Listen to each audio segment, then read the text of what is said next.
I'll start off with the beginner things on the runes for Belveth because that's what most people ask. What most people are interested in is kind of PTA versus Conquer, where Conquer is the most ran rune, I think. And then PTA is what people discover after they start looking into Belveth, and then they ask, why PTA over Conquer?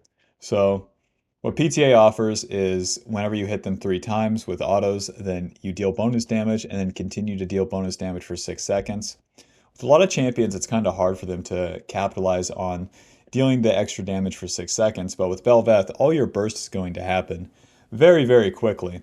So she utilizes that bonus damage to not only set her up for her E, but just to burst the target faster and make things a whole lot simpler.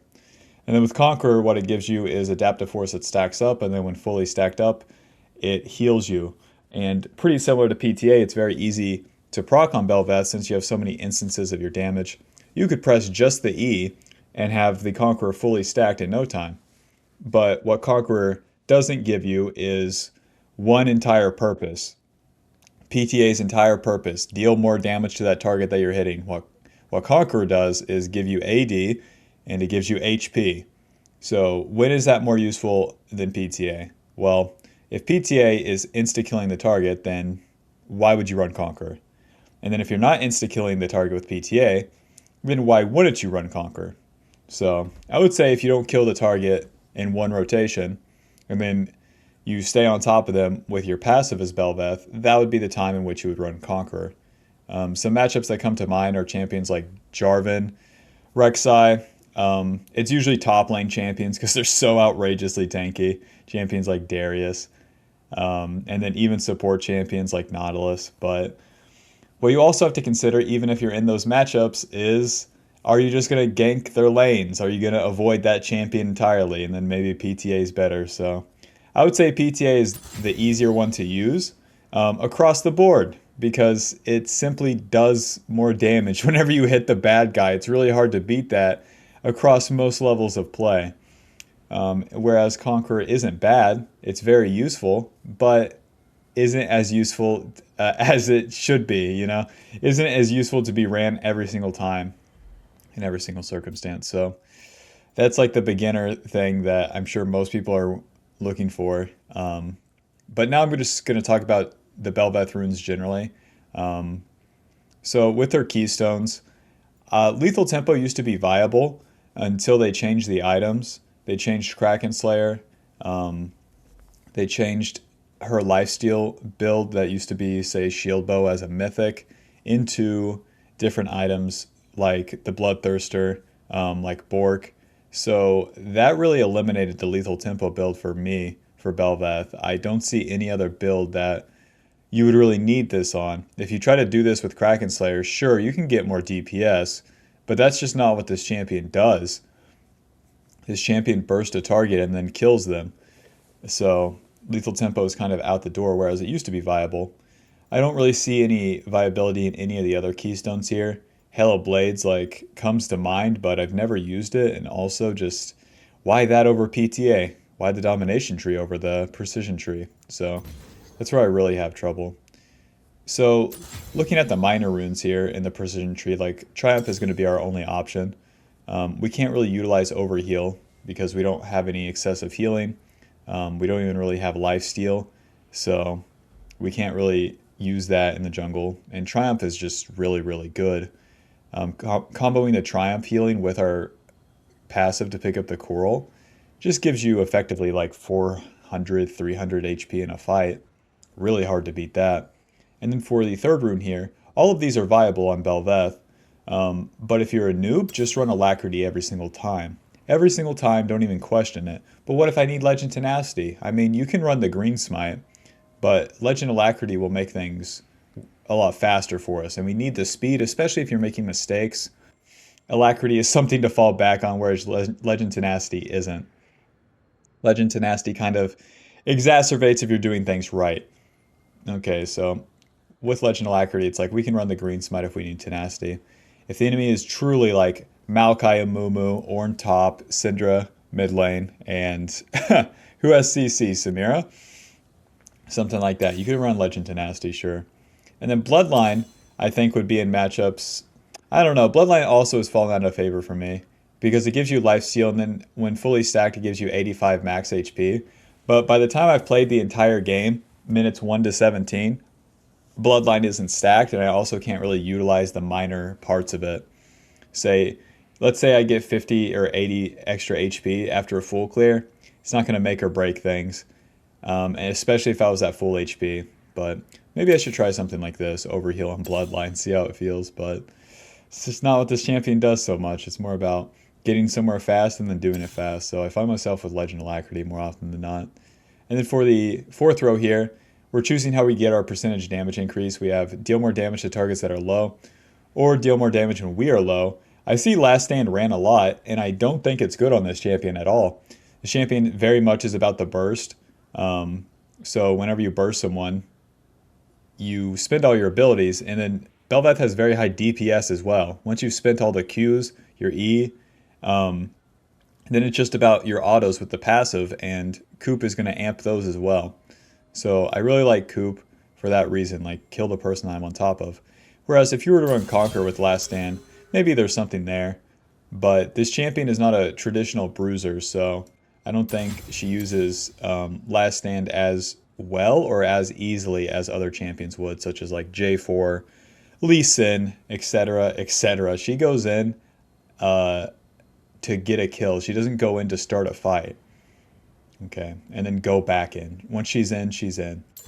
And then for the secondary runes, I truly, truly believe that like the only viable runes for the secondary tree are like Magical Footwear Futures, or maybe even Futures and Cosmic, but it's really hard to beat Magical Footwear because buying boots early actually is hard to utilize versus just having the AD. Even if you're running around to every lane, ganking every lane, and invading, boots are kind of hard to justify in my eyes.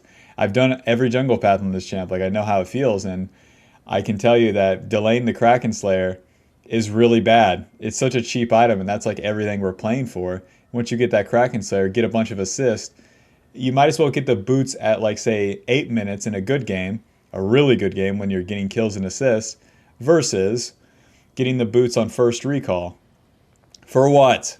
For what? To keep the enemy down? It just doesn't make too much sense to me. And the futures market lets us get what we need at the right time. So the first step is going to be getting the Noon Quiver as soon as possible, and then not delaying it. Even if we didn't get a jungle camp, we still have the Noon Quiver on the first recall, and then we're going to be clearing all the camps faster. And then the same deal with the recurve bow building into Kraken Slayer, making sure we get that. If you are on a big overstay on your first clear or on your second clear, you can get the recurve bow. And then on the third clear, making sure that we get to the Kraken Slayer. Even if things go wrong, or if things go right, you can get it even faster. So futures market covers like both bases, which is super, super strong in League of Legends. When you can cover the bad variants, you can mitigate the bad variants and exacerbate the good variants, then it's such a hard rune to beat in that aspect.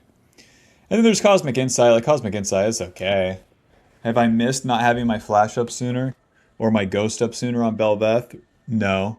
It's a fine rune. You can run it, but like I said, Belveth isn't a normal jungler. She's not like J4 or Lee Sin using this flash. We don't start the fight. We show up to the fight. You're the carry champion as Belveth. You have to play as a carry. So Cosmic Insight is more of a bruiser slash, shout out to RJS, a facilitator type of rune. Right. So that's why I don't like it so much on Belveth. And then for the shards, it's going to be Adaptive Force, and then usually I run armor. Even in some AP matchups, it's like the armor saves you a lot of HP in the jungle. Scaling health isn't bad, but more often than not, I'm skipping some camps, and I want to have enough HP for the play to be more successful. So armor helps with that. Armor helps with minion damage. Armor helps with turret shots. So armor just helps against the game itself, not so much the enemy champion, or against the scaling aspect, because you kind of get your scaling through having more levels than the enemy jungle, and then also getting to, say, level 11 sooner, having more HP with your ulti passive. There's Magic Resist. If you have to run Magic Resist, then it's very, very good. Matchups that come to mind are like Evelyn, Nidalee, things like that.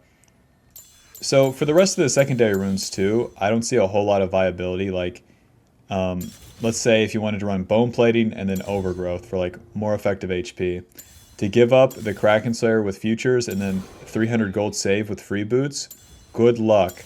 Again, we're not a traditional champion, we're a carry. So if you can avoid damage with your Q and then you opt in to be able to be hit, there's not like a huge win afterwards. So let's say we tank a Nautilus hook, and because we have bone plating overgrowth, wow, we're still alive.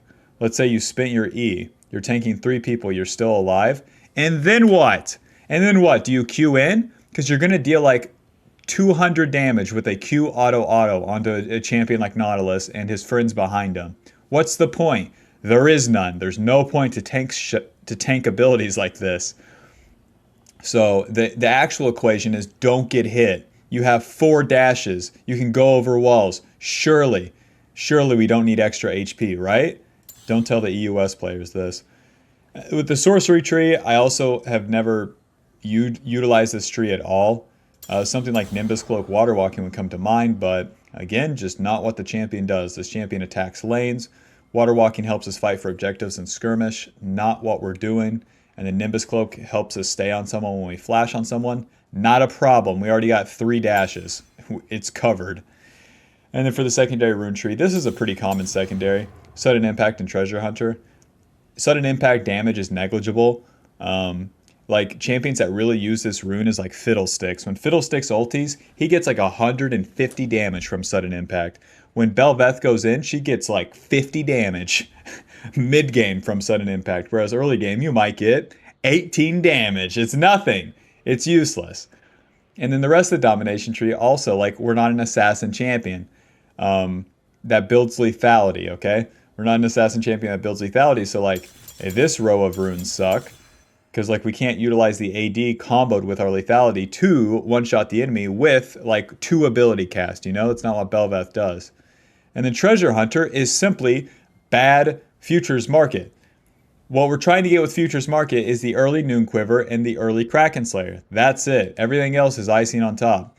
Whereas Treasure Hunter, it's for like a faster 3/4 item, which helps you win a game that you're already winning on Belveth. But the dynamic that you have to battle against the current game state is leverage these early item spikes and early advantages to plow the game over. Take the Rift Herald. Take it fast. Take all the jungle camps. Fast. Take the dragon off the map. Fast. Take the turrets. Fast into the second Rift Herald. Into pushing the lanes. Into the first Baron. Fast. And to push the lanes into end. There's none of them messing around. So Treasure Hunter doesn't help us do that. Treasure Hunter is, I killed him. I killed him and I got some more gold. Okay, I'll reset. I killed the worst laner ever again. Yippee, I got more gold. Okay. Now I need the enemy to int into me. I need like 3 of them to int into me so I can get more Treasure Hunter stacks. Okay. All right, now that is about as much gold as Futures Market would have been giving me. It was like 150 loan. 150 loan that goes up every 5 minutes. Stupid. It's a stupid rune. It doesn't work on Belveth as well as it does for, say, a... Now listen, Kha'Zix is running this page, you know? You think you're competing with this page? Because Kha'Zix gets free gold with First Strike, free gold with Futures, and free gold with Treasure Hunter. And then when he the way he utilizes that gold is by buying more longswords every single time he recalls. More longswords, faster clear, more burst, better game. Belveth does not do that. You don't get any gold from these runes, right? And then every recall you might be buying a dagger, a longsword, a ruby crystal. Like you buy different stats all over the place. So it just doesn't work out the same. But yeah, that's my thoughts on Belveth jungle runes. Hope you got the info you were looking for. Be sure to leave a like and subscribe, or don't. I don't care.